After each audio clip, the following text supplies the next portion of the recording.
Top quality और consistent performance के लिए सिर्फ सिल्वर पंप नाम याद रखना। और यूक्रेन युद्ध पर आपको बता दें, जेलेंस्की की यूरोप से अपील सामने आई है। जेलेंस्की एक बार फिर से सीन में है। यूरोपीय सैनिक लड़ने के लिए तैयार रहें, यूक्रेन युद्ध में सक्रिय रूप से जंग लड़ें, यूक्रेन में शांति सैनिकों की जरूरत नहीं है। यानी आक्रामकता के लिए एक तरह से अपील की जा रही है कि सक्रिय रूप से लड़ें, यूक्रेन जंग में सक्रिय रूप से लड़ें, एक्टिव फॉर्म में लड़ा जाना चाहिए, शांति सैनिकों की जरूरत नहीं है। ये यूक्रेन ने अपील की है ताकि यूरोप भी पूरी तरह से आक्रामकता के साथ कूद जाए, जैसे कि यूक्रेन के सैनिक कर रहे हैं।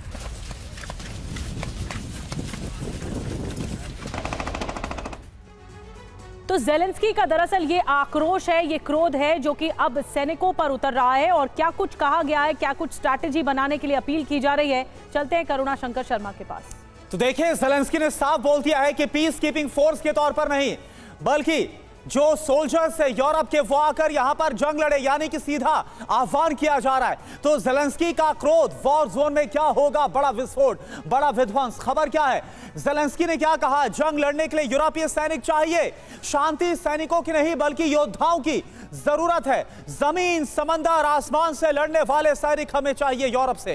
यूरोप के सैनिक जंग लड़ने के लिए तैयार रहें। इसके मायने क्या है, जेलेंस्की बड़ी जंग की तरफ इशारा और तैयारी करते हुए नजर आ रहे हैं। जेलेंस्की को शांति की कोई उम्मीद नहीं है। यूक्रेन जंग के रूस यूरोप में बदलने की पूरी आशंका है, और ना सिर्फ आशंका बल्कि अभी तक जो हम बोल रहे थे ये सही साबित होता नजर आ रहा है। खुद जेलेंस्की ने आह्वान कर दिया है। बड़ी बात क्या है, जेलेंस्की ने कहा यूएस यूरोप में दरार पैदा कर रहे हैं व्लादिमीर पुतिन। और देखिए, naval captain Shyam Kumar sir, मेरा सवाल आपसे यह है कि हम बीते कई दिनों से लगातार यह बोल रहे हैं कि अब जो आसार है वो रूस वर्सेस यूरोप के जंग के, और इस पर एक तरह से मुहर लगा दी है जेलेंस्की ने अपने इस बयान से, इस आह्वान से कि यूरोपीय सैनिक आकर यूक्रेन में लड़ाई लड़ें।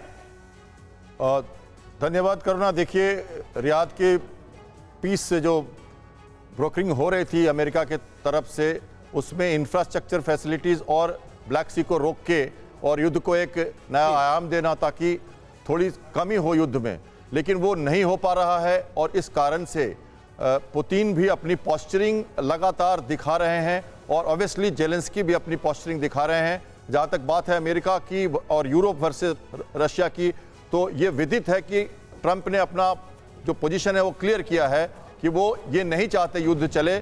यस, एक बात है सैंक्शन को हटाना, इंफ्रास्ट्रक्चर पे अटैक नहीं करना, ये सब एक टेम्पररी पीस का प्रावधान है जो पुतिन को मंजूर नहीं है। बात बड़े भाई और छोटे भाई की हमेशा से रही है, जो मैं आपके स्टूडियो में कहता आ रहा हूं। जब तक यूएसएसआर का जो पहला वर्चस्व था, रशिया उसको बरकरार न कर ले, और जो बू आ रही है नाटो की पोलैंड के दरवाजे से लेके जेलेंस्की के इस एरिया में, उनको खत्म कर जब तक नहीं करेंगे तब तक ये ठीक नहीं होगा। तो मेरा कहना है कि देखिए, इंफ्रास्ट्रक्चर फैसिलिटी को लेसन फॉर नेशन भी हम जानते हैं। देखिए, ब्लैक सी पर इसलिए कि वो सी लेंस ऑफ कम्युनिकेशन से इकोनॉमी को क्रिपल करेंगे, और इंफ्रास्ट्रक्चर फैसिलिटी नहीं रहेगी तो वॉर मेजिंग कैपेसिटी खत्म होगी। तो ये दोनों बात कह के ट्रंप चाह रहे हैं कि इस तरह से मनवा लें। Is the sanction A satisfactory solution for conflict resolution, ये हमेशा दिमाग में रहता रहा है, और इतने सारे सैंक्शन के बाद भी रशिया लड़ता रहा। तो हमें लेसन लेना पड़ेगा कि हमें सी लेंस ऑफ कम्युनिकेशन को मजबूत करना